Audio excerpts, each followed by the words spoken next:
दिल्ली में राहुल गांधी की यात्रा पहुंची है। 108 दिन हो चुके हैं। दिल्ली की अगर बात की जाए तो दिल्ली में कांग्रेस शून्य है। एक विधायक नहीं है, एक सांसद नहीं है, और अभी पार्षद के चुनाव हुए उसमें भी शून्य मान करके आप चलिए। लेकिन उसके बावजूद एक और तस्वीर आप देखिए, राहुल गांधी अभी पहुंचे हैं और यहाँ पर आश्रम चौक पर विश्राम का समय है। 10 बजे यहाँ पर करीब जो है वो राहुल गांधी पहुँच गए, और उसके बाद में शाम का जो चलने का समय होता है वो 4 बजे का होता है, लेकिन आज 1 बजे राहुल गांधी चलेंगे।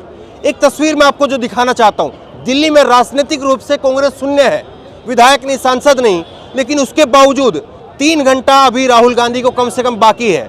3 घंटे बाद में यहाँ से राहुल गांधी निकलेंगे। और जरा एक बार जरा तस्वीर आप थोड़ा स्लो करके दिखाइए, कितने लोग ऐसे हैं जो खड़े हैं, कितने लोग ऐसे हैं जो राजनीतिक रूप से दिल्ली में कांग्रेस शून्य है, और उसके बावजूद यहाँ पर 3 घंटे 4 घंटे खड़े होकर के ऊपर तक जरा आप देखेंगे तो ये फ्लाईओवर है, ये फुटओवर ब्रिज है, और यहाँ पर भी ऊपर तक लोग बैठे हैं। अगर आप वहाँ पर आगे देख पाएंगे तो वहाँ पर लोग बैठे हैं, उधर दूर तक जितना फुटओवर ब्रिज है वहाँ तक लोग बैठे हैं। और उसके बाद में आप देखिए, ये खतरनाक है वैसे क्रॉसिंग पर ये डिवाइडर पर बैठना, लेकिन डिवाइडर के ऊपर भी जो है वो लोग बैठे हैं, और वहाँ पर भी झंडा जो है वो लहराया जा रहा है। देखिए आप, ये जो तस्वीर है, ये तस्वीर वाकई बहुत कुछ सोचने में, और राजनीतिक रूप से कि जिस क्षेत्र में, क्योंकि जब ये यात्रा की शुरुआत हुई थी कन्याकुमारी से, जब यात्रा की तस्वीरें हमने आपको दिखानी शुरू की थी, उस वक्त में भाजपा के नेताओं का और दूसरे पार्टियों का ये कहना था कि कांग्रेस जो है दक्षिण भारत में जरूर कर लेगी, दक्षिण भारत में हो सकता है कि उसके लिए अच्छा जो है जमीन रहे। लेकिन जब ये यात्रा उत्तर भारत में आएगी तो ये यात्रा ठंडी पड़ जाएगी, खत्म हो जाएगी। लेकिन जहां पर कांग्रेस 15 साल कभी सत्ता में यहाँ पर थी, कई सारे फ्लाईओवर, फुटओवर ब्रिज, अंडरपास वो ऐसे होंगे जिन पर उस वक्त में शीला दीक्षित का नाम होगा, कांग्रेस की सरकार का नाम होगा, लेकिन आज कहीं पर नाम कांग्रेस का दिल्ली में कम से कम आप कहें तो शायद नहीं है। लेकिन उसके बावजूद इतने लोग यहाँ पर खड़े हैं, इतने लोग यहाँ पर खड़े हैं, ये वाकई जो है एक तस्वीर, नई तस्वीर जो है वो यहाँ से दिख रही है। ये मैं टटोलने की कोशिश कर रहा हूँ, थोड़ा आप आगे आइए, कि राजनीतिक रूप से दिल्ली में कांग्रेस, मैंने कहा कि शून्य है, पार्षद नहीं है, विधायक नहीं है, सांसद नहीं है, पार्षद भी गिने चुने हैं।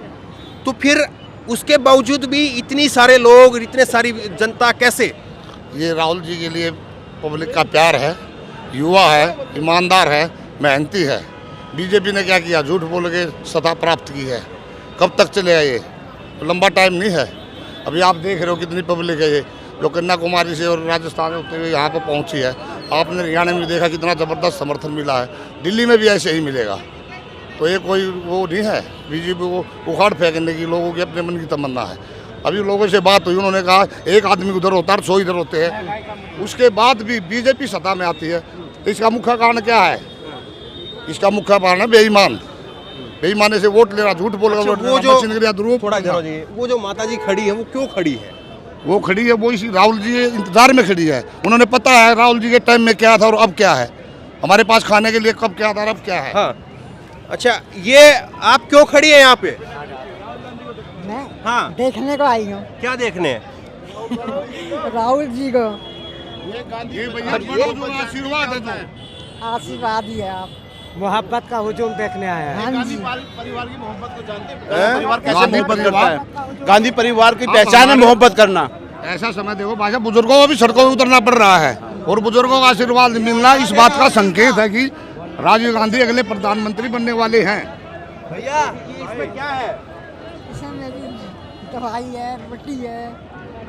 देखिए, कोई कांग्रेस की कार्यकर्ता नहीं है, ठीक है, और ये है कार्यकर्ता कांग्रेस का एक्चुअल में। हाँ बताओ, बोलो बेटा बोलो। ये तो इनका बच्चा है जी, हमारा बच्चा है। हम लोग बच्चे के साथ राहुल गांधी से मिलने आए हैं, उनको सपोर्ट करने आए हैं। झूठी और नफरत की राजनीति को खत्म करेंगे। जितने घंटे रुकने पड़े यहाँ रुकेंगे, उनको सपोर्ट करेंगे। 3 घंटे तक खड़ी रहेंगे आप? शाम को खड़ी रहूंगी, शाम तक 5 बजे तक। हाँ, मैं यहीं रहूंगी। अब तुम मुझे देखना। ऐसा क्या है? मैं देखूंगी, अच्छा लग रहा है। देखेंगे, सब दुनिया देख रही है, मैं भी देखूंगी। हाँ, ये जब तक नहीं आएगा यही रुकेंगे। बोलो जब तक गांधी जी नहीं आएंगे तब तक यही ये रुकेंगे। पापा ने बता दिया। हाँ। अच्छा, मैं देखिए मजाक में जो है, तंज में सारी बातें ठीक है, लेकिन जो समझने वाली चीज़ है कि क्या वाकई ऐसा है कि बदल रहा है लोगों का दिमाग, लोगों का मूड या लोगों का रुझान? भैया उससे हमसे ज़्यादा आपको पता है, मैं आप ये शुरू से देख रहा हूँ, कन्याकुमारी से चल रहे हो आप साथ में, और आप भी बड़ी मेहनत कर रहे हो, ईमानदारी से बड़ी अच्छी तरह से कर रहे हो उसको, तो लोगों में एक ये रुझान हो गया, लोगों को पता लग गया। टाइम तो लगा थोड़ा, लेकिन समय लगा है। अगर भैया ऐसा कोई कुछ नहीं है जो इसने झूठ बोलकर प्राप्त की है सत्ता। कहाँ है 15 लाख? कहाँ है बेरोजगारी? जो IIT इंजीनियरिंग करते हैं तो यूनिवर्सिटी के बच्चे हैं, आज वो हम उनसे पूछते हैं क्या है। लेकिन वोटों में तो जीरो हो जाते हैं ना यहाँ पे भी। वो आपको पता है, एक आदमी इधर है 100 इधर है, जब भी वो जीतते हैं तो क्या प्रॉब्लम है? कुछ ना कुछ तो है इसमें। AVM का है, वोटों में तो सुनने हैं। नहीं, वोटों में सुनने की नहीं है। दरअसल क्या है धर्मेंद्र जी, जैसा आपने कहा था कि शीला जी का जो काम दिल्ली के अंदर बोलता था, वो आज काम वही काम बोल रहा है। कहीं ना कहीं आपको पता होगा, जब शीला जी जब शीला जी दिल्ली में आती थी तो RSS और भाजपा मिलकर उन्हें नीचे हराने के लिए कोशिश करती थी तो हर बार शीला जी की 3-4 सीट ज़्यादा आती थी। 15 साल तक ऐसे ही होता रहा, लेकिन जब RSS को पता पड़ा कि ये कांग्रेस दिल्ली से हटने वाली, उन्होंने एक चाल चली। अन्ना हजारे जी का एक आंदोलन दिल्ली में प्रायोजित किया गया सन 2012 में। तो उस वक्त RSS का जो कैडर काम करता था, अरविंद केजरीवाल जैसे, सारी बातें ठीक है, सारी बातें ठीक है, सब लोगों को पता है। लेकिन क्या अब 2024 आ रहा, 2012 भूल जाइए, अब 12 साल बाद में 2024 की बात है। 2024 में जो हमारे देश की, दिल्ली की नहीं पूरे देश की जो यात्रा राहुल जी की निकल रही है, उसमें पूरे देश के लोग राहुल जी के साथ जुड़ रहे हैं और 2024 में PM राहुल गांधी जी ही बनेंगे। ठीक है। नहीं, मैं ये जो जानना चाह रहा हूँ, यही दिल्ली से आप? दिल्ली में रहता हूँ, बिहार से। अच्छा, दिल्ली में रहते हो? बिहार से। बिहार से। तो बिहार को भी जानते होंगे, दिल्ली को भी जानते हैं? जी, बिल्कुल। कितने साल से दिल्ली में है? 26 साल। 26 साल से दिल्ली में, तो तकरीबन आधी जिंदगी उधर और आधी इधर। हाँ? तो लग रहा है कि बिहार से दिल्ली, जितना हिंदी बेल्ट है, बिहार है, यूपी है, दिल्ली है, राजस्थान, हरियाणा है, पंजाब है, तो ये हिंदी बेल्ट में राहुल गांधी 2024 के लिए जमीन तैयार कर सकते हैं? कर दिए हैं, लोगों को सोचना पड़ेगा। लोगों ने सोच लिया, जो 400 का सिलेंडर था वो 1200 का हो गया है। महंगाई देखिए, बेरोजगारी देखिए, सरसों का तेल का भाव देखिए, डीजल देखिए, पेट्रोल देखिए। लेकिन सुनिए, 2014 से पहले हिंदू खतरे में नहीं थे, 2014 के बाद ही कैसे हिंदू खतरे में आए? आपका नाम क्या है? नाम बाद में बताएंगे आपको। हाँ, सुनिए, हाँ। आप मुद्दा पे बात कीजिए। मैं उनसे बोल रहा हूँ, विरोधियों से। एक सेकंड, मुद्दा पे बात कीजिए, महंगाई पे, बेरोजगारी पे, भूखमरी पे बात कीजिए।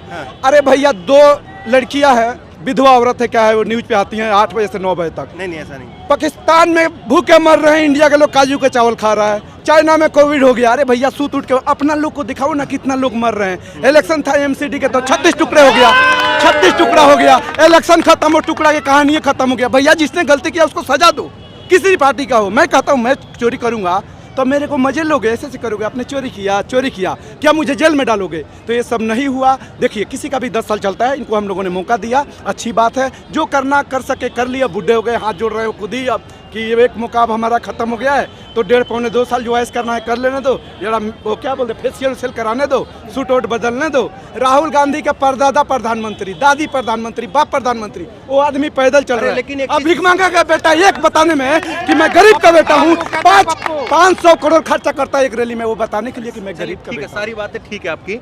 मैं लेकिन ये जानना चाह रहा हूँ, ये जितनी बातें ये बता रहे हैं कि महंगाई है, बेरोजगारी है, और ये है, वो है, तमाम सारी चीज़ इन्होंने गिनवा दिया, एक सांस में गिनवा दिया।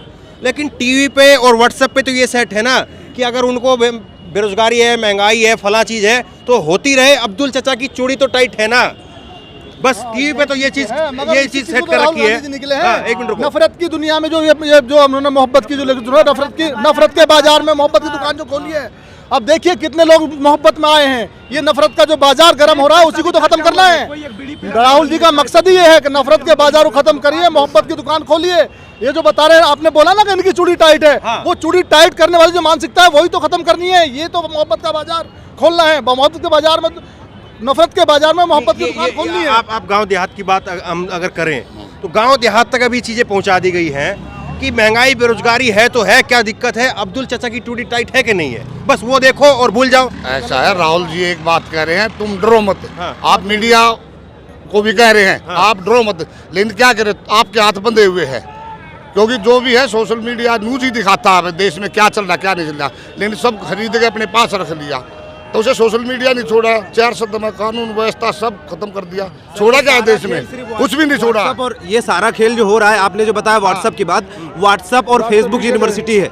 इस सारा खेल लोगों के मानसिकता दिमाग में ही फिट कर दिया गया। अभी मैंने डिबेट देखा था इस पे आज तक पे, एक बच्ची ने पूछा कि आप बेरोजगारी और महंगाई के लिए, तो बीजेपी के जो प्रवक्ता थे उन्होंने कहा, उन्होंने कश्मीर के पंडितों का मुद्दा छेड़ दिया। उन्होंने कहा भाई वो स्टूडेंट, मैं भी स्टूडेंट हूँ। उन्होंने कहा कि मुझे इससे क्या मतलब है कश्मीर, मैं तो बेरोजगारी की बात कर रहा हूँ। उनके एक सवाल किया कि वो जैसे राहुल गांधी जी का ये फेसबुक और यूनिवर्सिटी जो है ना, फेसबुक और व्हाट्सएप यूनिवर्सिटी, उसमें एक उनका लैंग्वेज था कि एक तरफ से आलू डाल लो, दूसरे तरफ से सोना। तो उन्होंने पूछा उनसे, तो उन्होंने जवाब दिया, जो कांग्रेस के प्रवक्ता, उन्होंने बताया कि आप ये स्टूडेंट हो, किस यूनिवर्सिटी में पढ़ते हो। तो उसके बाद उन्होंने ये कहा कि आप जिस यूनिवर्सिटी में पढ़ रहे हो उसका तो लिहाज रखो, ये फेसबुक यूनिवर्सिटी है। उन्होंने पूरा स्टेटमेंट तो मोदी जी का था। ठीक है। अच्छा, मैं ये जानना चाह रहा हूँ कि एक यात्रा है, चल रही है, अभी थोड़े बहुत दिन और जो है 15-20 दिन और बाकी है, फिर ख़त्म हो जाएगी। लेकिन जो एक और है, दूसरी तरफ एक जो खाई पैदा की गई है फेसबुक पे, व्हाट्सएप पे, ट्विटर पे और जो मीडिया के अंदर, उससे कैसे पार पाए जाएंगे? उस पे कौन सी यात्रा होगी? और क्या लग रहा है कि उस यात्रा को किए बगैर क्या 2024 की यात्रा या 2024 तक का जो समय है वो पूरा हो सकता है? देखिए, चूड़ी टाइट करते अपनी चूड़ी इनके अंधभक्तों की टाइट हो चुकी है। ना हलीम में, ना बिरयानी में, नारी में, ना पाए में, किसी में कोई कमी नहीं है। अल्हम्दुलिल्लाह हर चीज़ पूरी है। मैं आपसे एक बात कहना चाहता हूँ कि जो आदमी पानी से नहाता है वो लिबास बदल सकता है, और जो पसीने से नहाता है वो इतिहास बदल सकता है। इतिहास बदलने का मौका आ गया। अरे रुके, ताली मत बजाइए। जा रहे हैं 3500 किलोमीटर चलना एक बहुत बड़ी बात होती है। मैं जो बात निकलवाना चाह रहा हूँ या मैं जानना चाह रहा हूँ कि सारी बातें ठीक हैं, डायलॉग भी हैं, नारे भी हैं, जोश भी है, जज्बा भी है, लेकिन जो एक सोशल मीडिया पे जो एक दरार है, एक तरफ ये है, एक तरफ ये है, उसको कैसे पार पाया जाए? देखिए, लोग आजिज आ चुके हैं। आप समझिए कि 9 बजे हम अपने घर पर आते हैं थके मांदे, जैसे टीवी खोलते हैं, लव जिहाद, हिंदू मुस्लिम, कब्रिस्तान, चीन, पाकिस्तान। देखिए, हमारे मुद्दे क्या हैं? मेरे घर में मेरा कारोबार अच्छा होना चाहिए, मेरा बच्चा डिग्रियां लेकर घूम रहा है, उसके पास नौकरी नहीं है। अमित शाह जी के लड़के ने कौन सी स्पेशल ऐसी ट्रेनिंग ली है कि वो BCCI का अध्यक्ष बन जाता है? दूसरी बात मैं आपसे पूछना चाहता हूँ, इन्होंने कहा बेटी पढ़ाओ बेटी बचाओ। बिल्किस बानो क्या किसी की बेटी नहीं थी? ठीक है। क्या उन्नाव में जो जिसकी बेटी थी वो गरीब की बेटी, वो बेटी नहीं थी? ठीक है। एक बात और मैं कहना चाहता हूँ, हमारे गृह मंत्री जब चुनाव होते हैं तो घर घर जाके पर्चे बांटते हैं। इसी दिल्ली में तांडव हुआ था, हिंदू और मुस्लिम आपस में लड़ रहे थे, उस वक्त नहीं आ सकते? ठीक है, खत्म नहीं आ सकते थे कि भाई आप मतलब जो मेन चैलेंज है मेरे हिसाब से कि जब आपके पास में मीडिया नहीं है, आपके पास में जब राजनीतिक जमीन वो कहीं पर खड़े होने के लिए नहीं है, दिल्ली की अगर बात करें तो वहाँ पर शून्य है, उन सारी चीज़ों के बीच में कैसे आप अपना स्पेस क्रिएट करेंगे, कैसे आप अपनी जगह बनाएंगे, ये मेन सवाल है। और इस मेन सवाल को क्या कांग्रेस पार्टी छू पा रही है? क्या इस मुद्दे को कांग्रेस पार्टी छू पा रही है कि जब जहाँ पर उसकी राजनीतिक जमीन पूरी तरह से तकरीबन यहाँ पर ख़त्म हो चुकी, निपट चुकी, मीडिया में उसके लिए कोई ज़मीन बची नहीं है, तो क्या फिर भी कांग्रेस पार्टी अपने आप को 2024 की रेस में वहां तक पहुंचा सकती है? और अगर पहुंचाएगी तो कैसे पहुंचाएगी? और क्या वाकई पहुंचा रही है? तभी इतने सारे लोग निकल करके आ रहे हैं। कई सारे सवाल हैं और उन सवालों को आप अपने तरीके से देखिए। तो बहरहाल लगातार भारत यात्रा की तस्वीरें और भारत यात्रा में क्यों लोग आ रहे हैं, कैसे लोग आ रहे हैं, और अगर आ रहे हैं तो उनका मकसद, तमाम सारी चीज़ें टटोल कर खंगाल कर आप तक पहुँचाने की कोशिश है। इस वीडियो को शेयर कीजिए और आप क्या सोचते समझते हैं नीचे कमेंट बॉक्स में मुझे जरूर बताइए, और इसी तरह तमाम खबरों के लिए ऑनलाइन न्यूज़ इंडिया को सब्सक्राइब कीजिए। धन्यवाद। खबर को अभी लाइक करें, शेयर करें, अभी चैनल को सब्सक्राइब करें और घंटी